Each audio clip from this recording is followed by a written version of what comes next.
Welcome to a DK Custom Products video. Today we're going to talk about the best you know is the best you've had. It is not necessarily the best.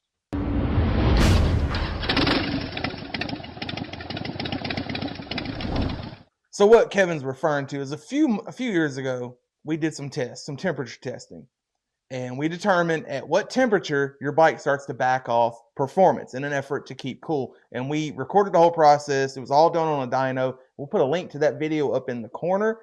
But since we've done that video, we've gotten there's seemed to be a theme of comments going, whether it be on the forums or here on YouTube, where people are just saying, well, I haven't noticed a drop in performance. Right. So we know that when the engine temperature crosses 270, that Harley pulls power in an effort to keep the bike from getting too hot. And that's well documented. As Dwayne said, it's in the video we put up in the corner. And here's a chart that you can see.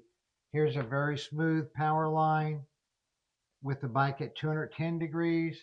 And here's a very smooth power line with the bike at 270 degrees. Right. But it's 9% less power. Right. It's a mirror image. It's just lower. But here's what happened. We had a bike on a dyno. We had it, the cruise control on at 60 miles an hour in 6th gear with a load on the rear wheel. So it was an M8, but it was, technically lugging the bike. And we're going to show it right here in a minute. When it hit 270, the bike power fell off, and it was very noticeable that the power fell off. And here, let's just watch it right here.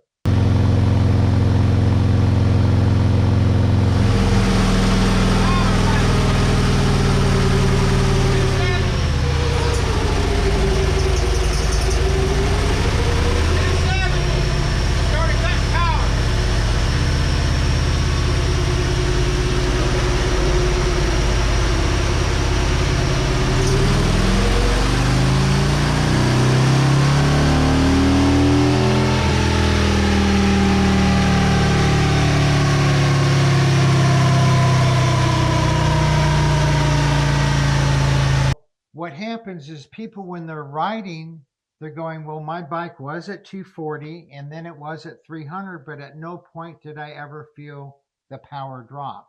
Well, that's because you weren't riding it like it was on the, like Right. we had it on the dyno. We had it on the dyno at a low RPM. You would never ride at that low of RPM at 60 miles an hour. That's right. Or you shouldn't. It was pretty low, and so it was very apparent when it crossed 270.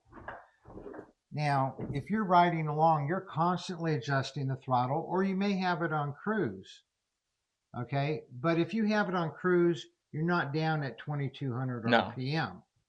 Okay, and so the chance of feeling it go from running at this power curve to running at this power curve, your chance of feeling that is 1 in 1,000 or 1 in 10,000, because more likely you're going to be gassing it, letting up, gassing it, let up. So you're gassing it at 250. You have the power shown in this top power line.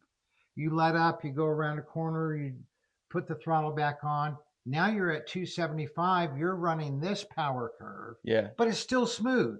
There's not a abrupt drop. It's the same smoothness. It's just less. That's right. Power. Yeah, yeah. And we've been saying it from the beginning. We do a lot of dyno testing.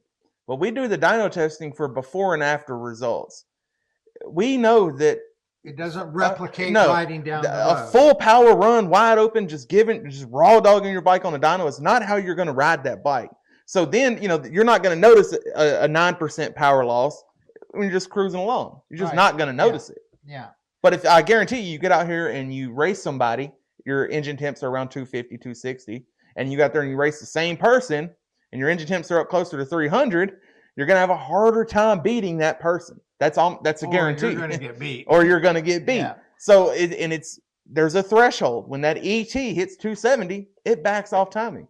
And that lowers Yeah. performance. And we have several videos. We're going to put them up in the corner here about the difference between oil temperature and engine temperature, and then the difference between engine temperature and cylinder head temperature, because they are different. They are.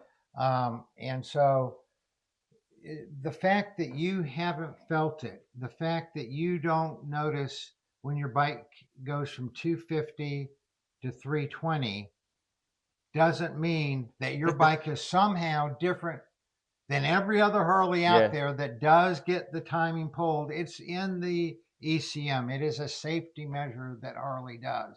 And the fact that you don't feel it, but it was clearly displayed, on the dyno, which we were just doing a warm up. We were just cruising it in warm up mode.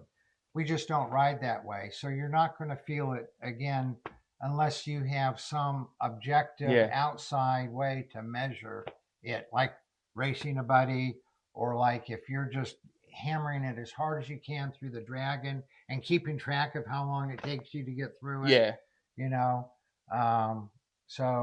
But it is absolutely happening. But hopefully we explained why you don't feel the difference, because it's not like the curve is a bad power curve. It's just less of a power curve. Right. And looking at this chart, both torque numbers are over 100 foot-pounds of torque. It's hard to discern 103 versus 110. It's hard to, hey, no, I lost 8 foot. You're not going to notice that. Yeah. So protect your bike. Don't let it get too hot. It's going to prevent it from having accelerated wear. You're going to have more power for those times when you want to have maximum power.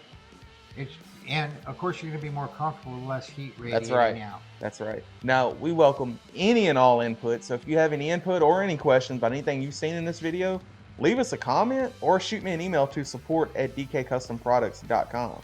Y'all ride safe out there.